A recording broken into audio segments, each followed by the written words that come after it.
किती अनुभव येईल.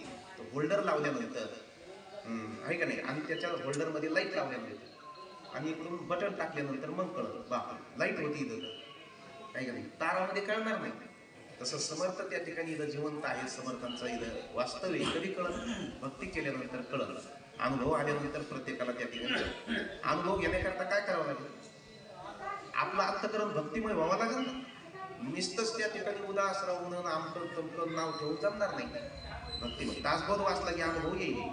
दासबोध काय आहे, दासबोधामध्ये समर्थ कसं म्हणतात की मी दासबोधामध्ये आहे, कारण दासबोधाचं श्रवण केल्यावर कळतं की समर्थ खरोखरच दासबोधामध्ये त्या ठिकाणी आहे.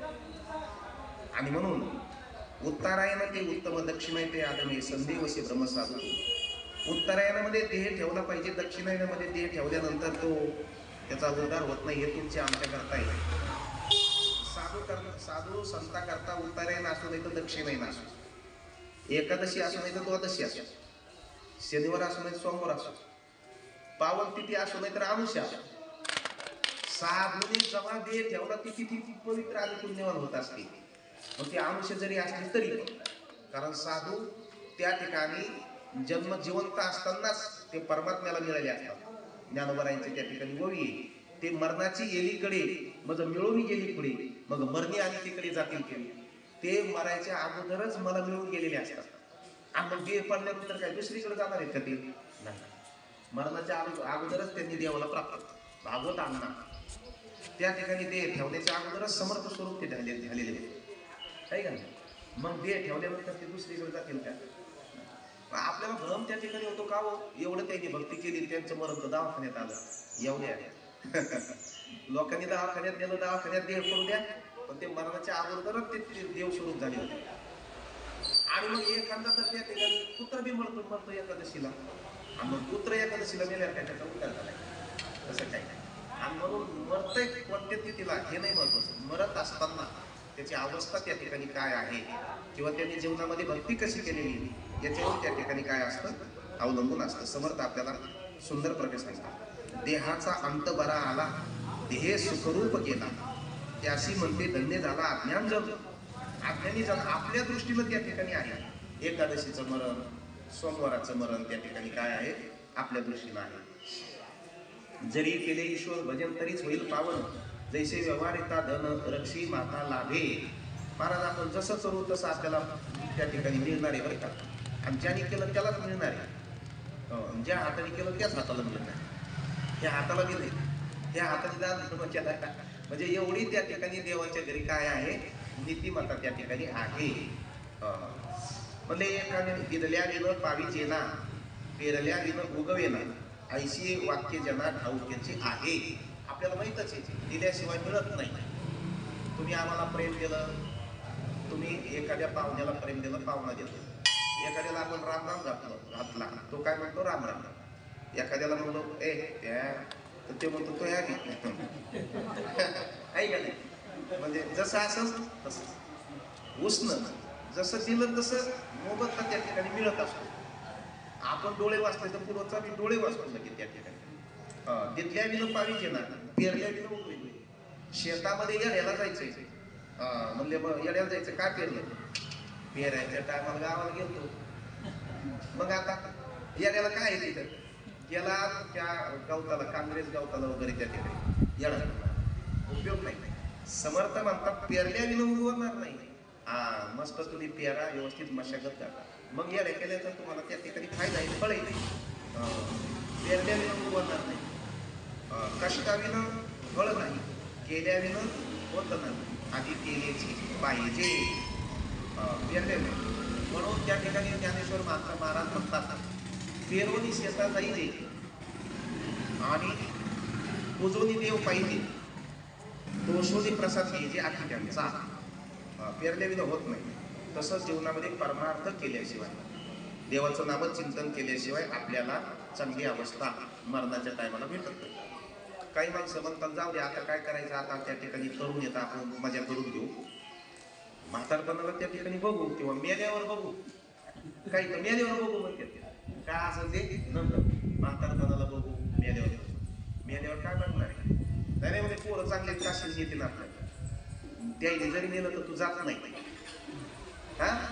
जात नाही त्या ठिकाणी. आमचे विठ्ठल गुरु म्हणले याच्या म्हातारीने केला नाही देवदेव वगैरे त्या ठिकाणी, काय नाही असंच त्या ठिकाणी केला हळद फोडे वगैरे खात पेत राहिला, सगळं त्या ठिकाणी दुराचार करीत राहिला.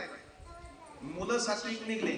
मुलांनी विचारलं दादानी काही केलं नाही पण निदान यायचे त्या ठिकाणी आष्टी का व्हायला पण आपण काशीला देऊ. आणि म्हणून त्या ठिकाणी ते बरं म्हणले देऊ. दोघं भावाने त्या ठिकाणी हे सगळं झाल्यानंतर ते आष्टी त्या ठिकाणी डब्यात भरल्या. एक स्टीलचा डबा घेतला, त्याच्यात त्या ठिकाणी टाकलं, सुटकेस घेतली, गेली. जाता जाता काशीला जाता जाता एक मुक्काम मध्ये पाडला. तर त्या ठिकाणी मध्ये मुक्काम पाडल्यानंतर आता महाराष्ट्रातलंच गाव कोणतं गाव, 40 गाव होतं. तर तिथं त्या ठिकाणी मुक्काम पाडला. त्याचा ते मित्र फोन केला, म्हणले आज आम्हाला तुझ्या घरी राहायचं, या या म्हणला. लय दिवसांनी भेट झाली. तिथं त्या ठिकाणी गेले. बायकोला सांगितलंय माझे दोस्त आलेले तर ते स्वयंपाक करते, स्वयंपाक वगैरे चांगला केला. जेवले, बिचारे झोपले. बाई जरा त्या ठिकाणी असणारी थोडी नादिक, म्हणजे काय त्या ठिकाणी असणारी पाहुणे रावणे आले काय नाही, फक्त थैले वगैरे चापायची तिचं बाकीचं काय नाही, पण नाद होता तिला. काय काय नाही म्हणून बघायचं कसं काही काही असं लय काही ती असं चोरीगिरी नाही एवढं, पण तिथं नाद पहिल्यापासून ते लहानपणापासून एखाद्याला नाद असतो. आणि मग त्या ठिकाणी हे जेवण घेऊन आपल्या बाईमध्ये सुटकेस तर लय भारी ती, आणि पाहुणे बी चांगल्या घरचे दिसतात. आणि काय हे सुटकेस म्हणून सहज बघू तिनं पाहिलं तर यायचं काय बाकीचं काय नव्हतं, कपडे ड्रेस होतात. त्याच्यामध्ये त्या ठिकाणी असणारा डबा होता बाई म्हणजे स्टीलच्या डब्यात. काय काय नाही, स्टीलचा डबा बघू गाडत होते आष्टी. मेल्याने माणसं फाडकं पाहिलं की तिथं धस्कन काढीत गेलं. अगो बाई माणसं तर चांगले दिसते तर मेलेले. आणि आमच्या भरलेल्या घरात मेलेल्या माणसाची हाडं आणली. राग तिनं संध्याकाळी ते जेच हाडकं घेतले, डबा लावून ठेवला आणि ते आष्टी घेतल्या आणि गटारात टाकून गेल्या बाहेरच्या त्या ठिकाणी. ते सकाळी काही गडबडीने उशीर झाले, उठले त्या ठिकाणी आंघोळ नाश्ता नको म्हणले, ती गाडी रेल्वे चुकत आणि लगेच त्या ठिकाणी रेल्वे बसले. तशी सुटकेस घेतली, तिथं गेल्यानंतर त्या ठिकाणी बाबा बघा आमच्या बापाच्या आष्टी आणलेल्या आता, हा मग करा विसर्जन घ्या चला हा गंगेमध्ये. आणि त्या ठिकाणी गंगेमध्ये आतमध्ये गेले. म्हणजे चला हातात पाणी घ्या, आमचं बाहेर विधी वगैरे सगळा केला आणि चला म्हणजे आष्टी विसर्जन त्या ठिकाणी करा आणि डबा खावा. अहो डब्यात आणि म्हणले पुढं गेले रे दादा कुठे येते म्हणले, दादा पुढे बघा चाला ना आवड सगळा. तर म्हणजे कुठं गेले काय गेले विचार करू लागलो, काय आष्टी झाल्यास कुठं कसं काय गायब झाल्या काय झाल्या बोलता बोलता. म्हणजे आपण कुठं थांबलो नाही, आपल्या मित्राची तर थांबलो झाल्या काय नाही. चला म्हणून तिथं राहिल्या का काय पण डबा आहे काय म्हणले घरा असंच कोणी आपल्याला ध्यान नसेल काय नसेल, नाही तर तिला आष्टी म्हणले म्हणून आले ते. आणि आल्यानंतर विचारलं म्हणजे ते दादाचे ह्या आणि ते काय झालं मग ते जो मालक होते मला त्याच्या लक्षात आलं आपल्या बायको जरा नादी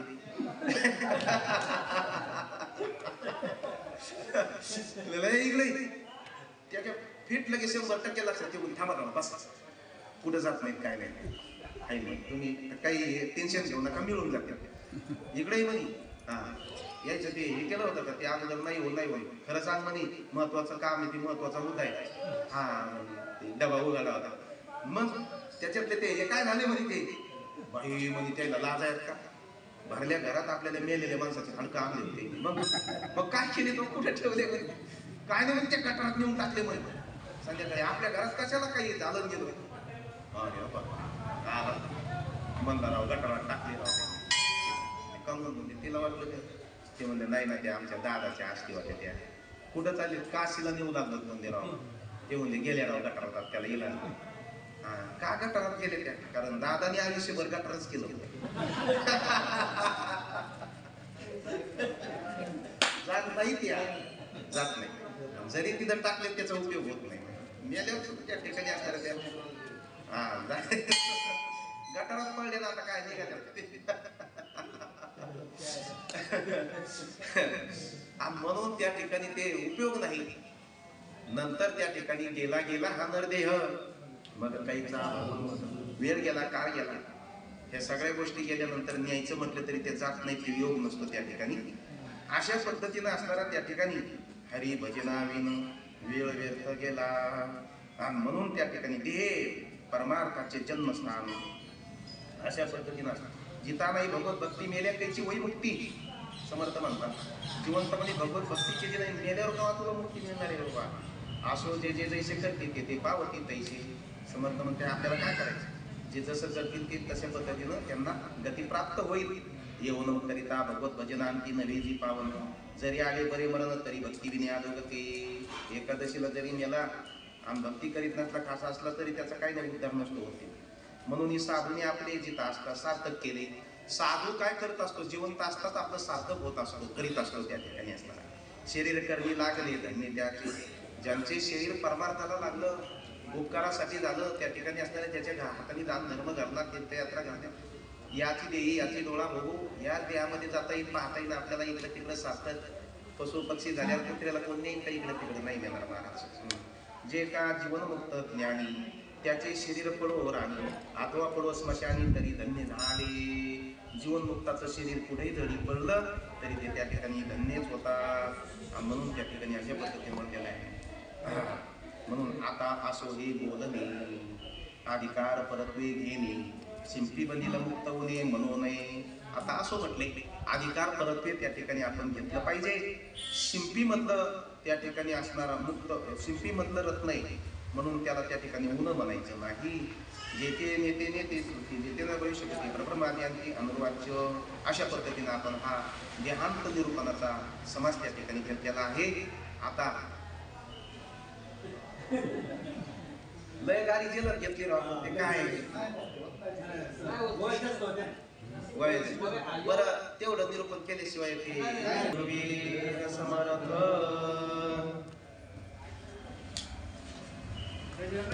पुंडलिक